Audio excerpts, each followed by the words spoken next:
What is up? Welcome back to another video. Today, we're going to go over one of my biggest regrets in film photography.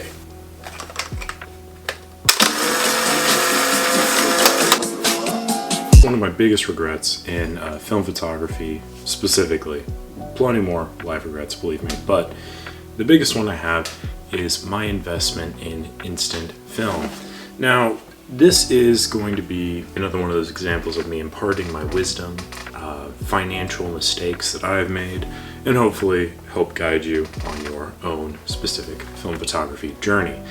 Now, the thing I would recommend doing, if you see one of these at a thrift store or something, either leave it there or just leave it on your shelf. Like if you want it for like a decorative piece, by all means. But don't, however, do what I did and get one of these and think, I can fix him, because you can't. It's not worth it. The juice ain't worth the squeeze. Instant photography has been around since the dawn of time. Here's a Polaroid taken of a dinosaur, actually. And it's one of those things that is kind of a ubiquitous part of the photography scene, the greater photography scene.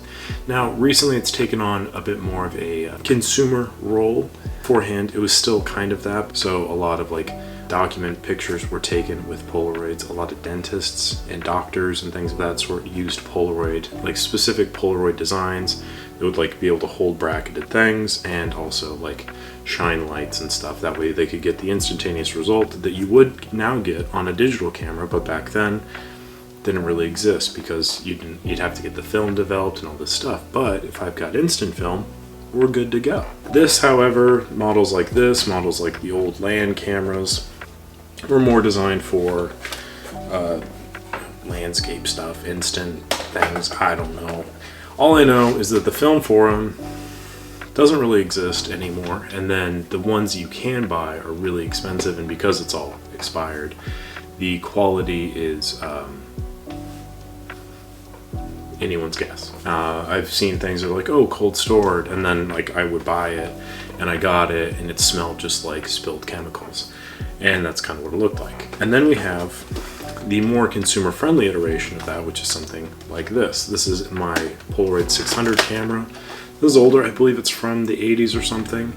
They have a modern version called the I-type, which I will put right here. I have both of them right here. The 600 is interesting because the battery itself is actually in the cartridge. You can see the contacts there, and the film goes in there. It's 8 shots. You load that, and then when you do,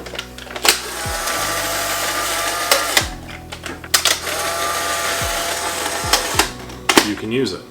Now, there is a certain element of, how do you say, environmental hazard in this, because typically people will be like, I'm done with this cartridge, throw it away, but they're throwing away batteries, and I don't know what like the best way to dispose of them is. And then there's the I-type, as I said right here, uses the same format of film. The battery sits in the camera itself, so you charge up the camera, shoot the film, all that stuff.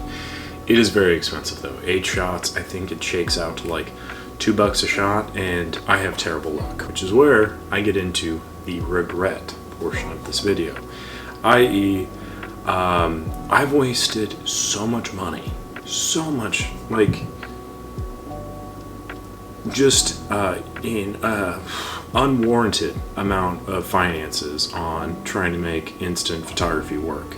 And I partially blame Wim Wenders. He's a German film director. He did Paris, Texas, one of my favorite movies. But he would go around and stuff and take a lot of instant photos, and I was like, that's pretty cool. I like the style of it. I like the idea of just kind of a singular image that you get the result of instantly, but like it's hard to replicate it. You can scan it, but like that is it. That's the only thing.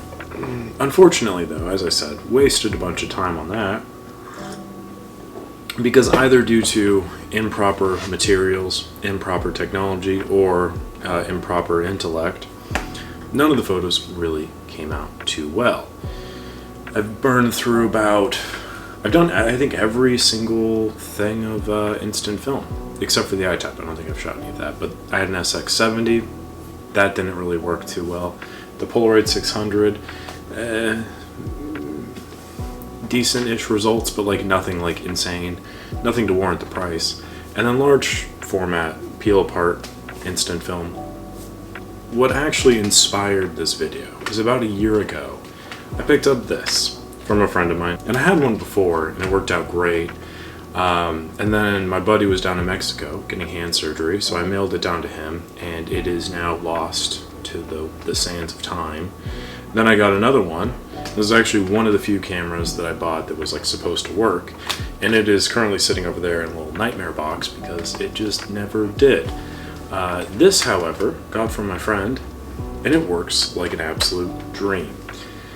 And I just want to talk about it because, you know, it's one of those things where I come on here often and I talk about like things I really like, professional things that are reliable and consistent. This is not really that at all, but it's also not supposed to be that. This is supposed to be for you and your friends to just hang out and have fun. This is kind of like an equivalent to a disposable camera, something like this.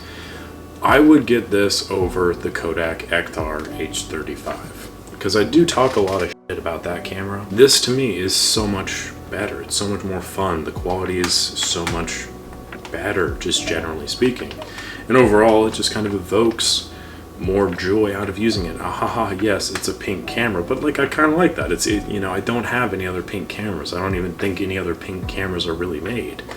But this was like $30, and the cartridges are I think like $10 for 10 shots. So it's like $1 a shot, and they're small, so it's like the quality's not great, but it's not supposed to be great. It's supposed to kind of encapsulate this like unique moment in time, and I think there's no better way of doing that than with this. And I think really what my regret is not just getting one of these that worked in the first place. I don't really regret sending the one I had down to Mexico because it was coming from a good place, but I am kind of bummed it never made it. What I should have done though is just gotten another one because they're pretty affordable, and I think it would have saved me a lot of time, trouble, and heartache trying to make an SX70 work, trying to make this Polaroid 600 work, and trying to waste my time and money on the peel apart stuff because, oh man. So, the point of this video, if I can impart any of my wisdom unto you watching, if any of you watching is like, oh, I wonder what his opinion is on this. If you're thinking about getting one of these, just go for it. I would say do it. It is the perfect point and shoot camera. It's the perfect camera. Literally, this is the bag I carry with me all the time, right here. I usually have like a camcorder in it. Right now I have K1000 in it. But like 9 times out of 10, if you see me like walking around with this bag, I have this thing in here just because it's perfect. It captures like those beautiful little moments that otherwise you might take a picture with your phone. And like by all means, go for that. Like take a picture with your phone if you want to. But the problem with that is you can take like thousands of pictures with your phone. It's the limitation of 10 photos with this Instax that really set it apart in my mind. And you have that physical thing that you can't really replicate. And again, you can, scan and print them and things of that nature, but it's just different. It's just a different thing to like have that physical item that, yes, this is a picture I took and I can place this memory back because I remember when I took the picture, I had to pull it out and put it in my pocket to let it develop.